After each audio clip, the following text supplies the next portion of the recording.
Assalomu alaykum. Bugungi videoda kombinatorikaning oldingi ikkita videodagi darslarning davomini ko'rib chiqamiz. Demak, kombinatorikada bo'lishi mumkin bo'lgan barcha holatlarni, aynan bir hodisada bo'lishi mumkin bo'lgan barcha holatlarni omega orqali belgilashimiz mumkin. Va uni har bir elementini kichkina w, to'g'rirog'i yozma w bilan belgilaymiz. Va bunda elementlar fazosi deb ataymiz.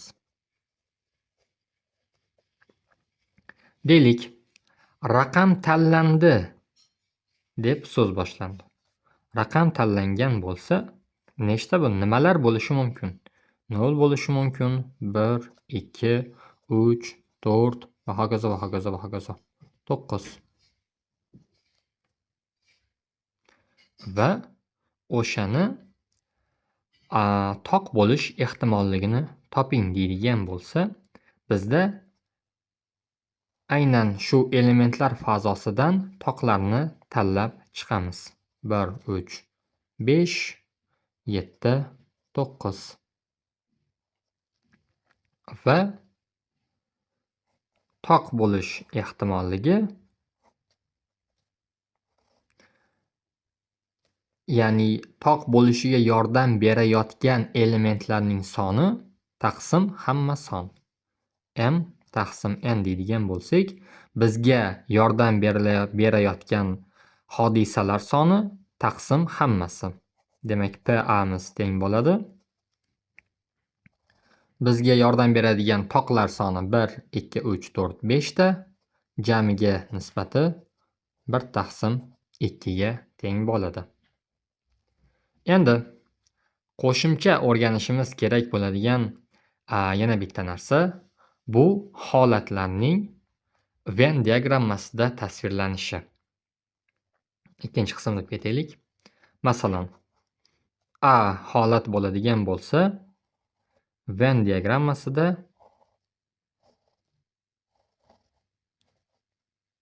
A ko'rinishida tasvirlanadi.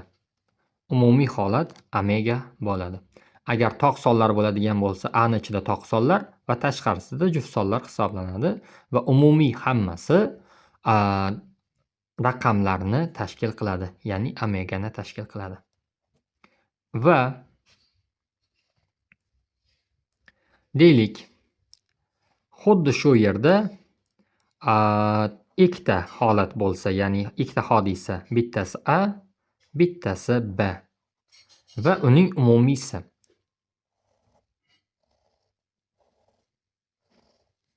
A hodisa bo'lishi mumkin toq raqamlar, B hodisa bo'lishi mumkin qandaydir 5 dan kichik juft raqamlar.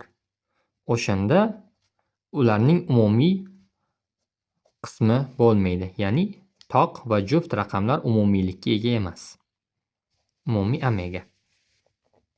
Bu ikkalasining birlashmasi, ya'ni ikkalasini ham bo'yashimiz kerak bo'ladi. Agar umumiylik bo'ladigan bo'lsa, ya'ni bittasi toq raqamlar, bittasi tub raqamlar bo'ladigan bo'lsa, bittasini A deymiz, bittasini B deymiz. Va toq ham tub bo'lgan, demak, ba'zi bir raqamlar 2, demak, bizada tub bo'lgani bu yoqda edi 2, o'rtada kirib ketadi 1 bu yoqda bo'ladi, ya'ni toq bo'lgan lekin tub bo'lmagan raqam 3, 5, 7 mana bu tomonda bo'ladi, ya'ni ikkalasini birlashganida bo'ladi. Endi va birlashma bo'lganligi uchun ikkalasini ham bo'yaymiz. O'rtada sonlar bor. Va umuman kirmaydigan raqamlar tashqarida yoziladi. Masalan, 0 boshqa omega bilan belgilanadi. Endi A va B hodisalarning birlashmasi yoki A va B to'plamlarining birlashmasi deydigan bo'lsak, xuddi oldingi misolda ko'radigan bo'lsak, A'ni tub deylik. B'ni juft deylik. Ham tub, ham juft bo'lgan raqam bu 2. Qolganlari kirmaydi va ikkalasini ham birlashgan qismigina belgilanadi. Qismigina bo'yaladi. Umumiy omega bilan belgilaymiz. Va yana bittasi. Bu A minus B.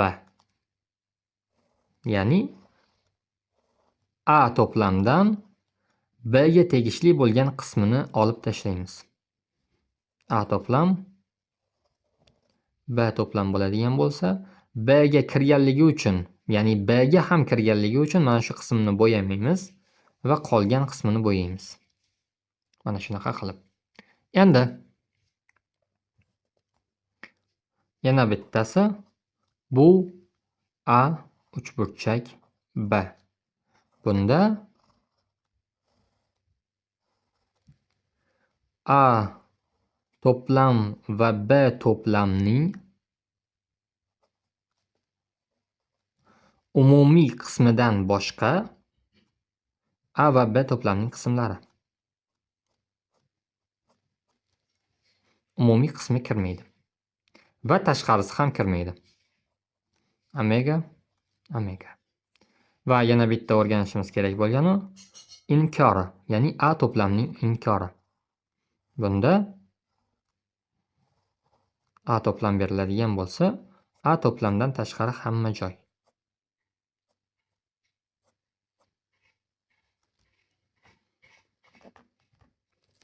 Mana shunday qilib ko'rsatishimiz, ifodalashimiz mumkin.